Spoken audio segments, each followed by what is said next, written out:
Quick question for you. What does cancer, diabetes, heart disease, stroke, fibromyalgia, MS, colitis, arthritis, lupus, cancer, and many other diseases all have in common?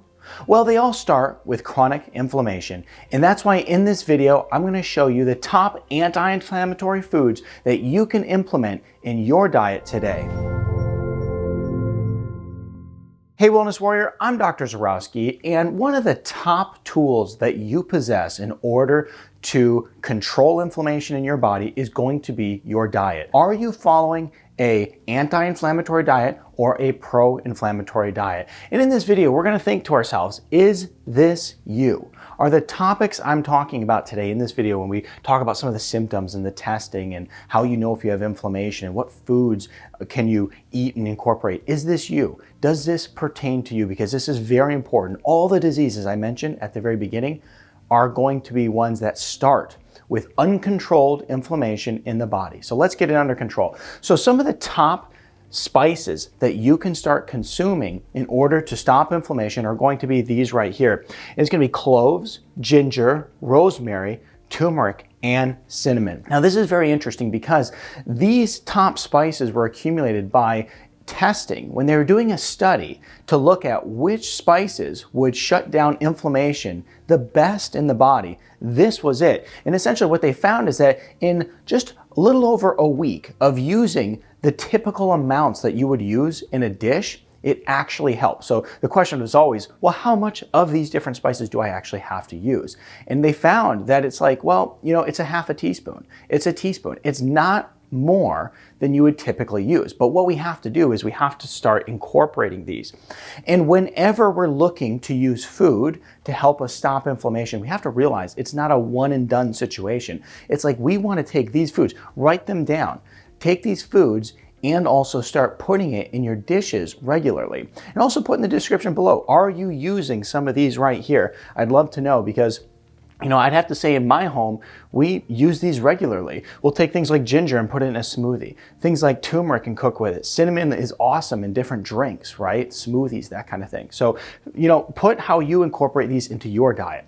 Now, the next thing I want to cover is testing, okay? Because one of the things we have to look at is, well, if we have inflammation, how do we know, right? Well, one is going to be testing, okay? You can go to your doctor and you can get something like a C-reactive protein test. This will help and it'll be a blood test. Another thing that you can actually test for is your insulin levels. And the reason that we can use your insulin levels to test as to whether or not you have inflammation is simply because insulin resistance is a key driver to an inflammatory state in your body. So testing your fasted insulin is a great indicator as to whether or not you have it. So C-reactive protein, fasted insulin. Now another thing that you can do, and I like this one because you can do it at home and it's really easy, there's something called a meta-oxy test, and what it looks for is cellular breakdown. So if you have an inflammatory process going on in your body at a cellular level and it causes a breakdown of the cell membrane, essentially that is correlated with inflammation. So this is a urine test that you can do right in the comfort of your home. And I'll put a link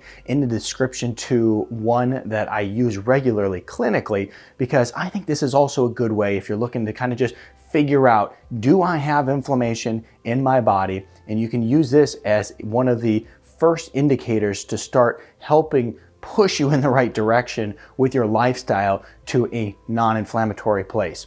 Now, the other thing that we can do is look at symptoms, okay? Because this is another one. So we talked about we could do some testing, but how about looking at symptoms too? There's a few key symptoms that we can look for. And the first is going to be body aches and pains. And I think this one's important because whenever you have chronic aching and pain in your joints, it's almost a guarantee that there's an inflammatory problem going on, right? We're also gonna have fatigue. So if you have fatigue that you can't get over, depression and anxiety, and this can be inflammation that goes to the brain and causes brain inflammation, which causes all kinds of different changes in the brain, which really starts to mess with your life. So this one I take very seriously.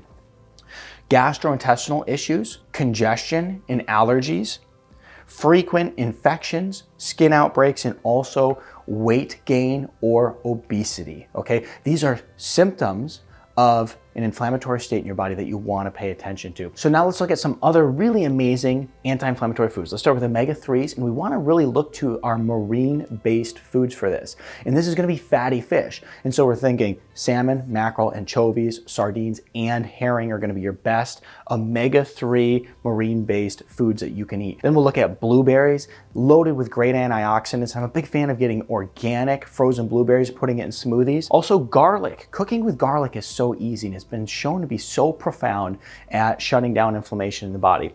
Then tea. Well, you might ask, what kind of tea? Matcha tea is an extremely powerful tea for helping shut down inflammation. It's loaded with ECGC and also lots of powerful antioxidants. You could even look to green tea, but matcha is considered one of the best. And then we want to look to fermented foods. Fermented foods like fermented pickles, fermented kimchi, fermented drinks like kombucha. And why fermented foods? The reason for this is because fermented foods is going to create diversity in the microbiome of your gastrointestinal system.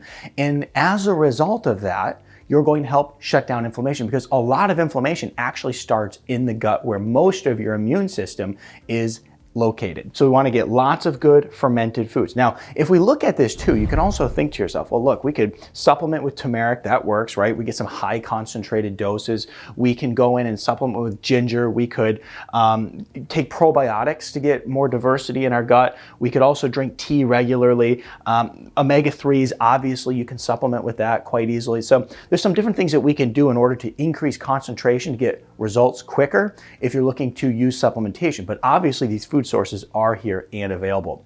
Now, the next thing we have to look at is, what do we avoid? Because all of this is totally useless if we are sitting there and consuming and doing the very exact things that cause inflammation in our body. So what do we want to avoid? Now, there's a couple things that I have on my list here. So first, we have to make sure that we're avoiding refined sugars and refined grains, okay? There's a lot of reasons that we want to cut sugar from our diet, right? Not only does it promote insulin resistance, which is a key driver, which we discussed, to creating chronic inflammation in your body, but also because it's related to all the risk factors associated with chronic inflammation, right? Weight gain, cholesterol, all those things. So we want to make sure that we cut sugar and also cut your grains out, because the grains also are highly associated with inflammation from multiple reasons. One, a lot of them are covered with pesticides. Also, your grains are going to be genetically modified in many cases. And if that's not bad enough, most people are reacting very poorly to gluten.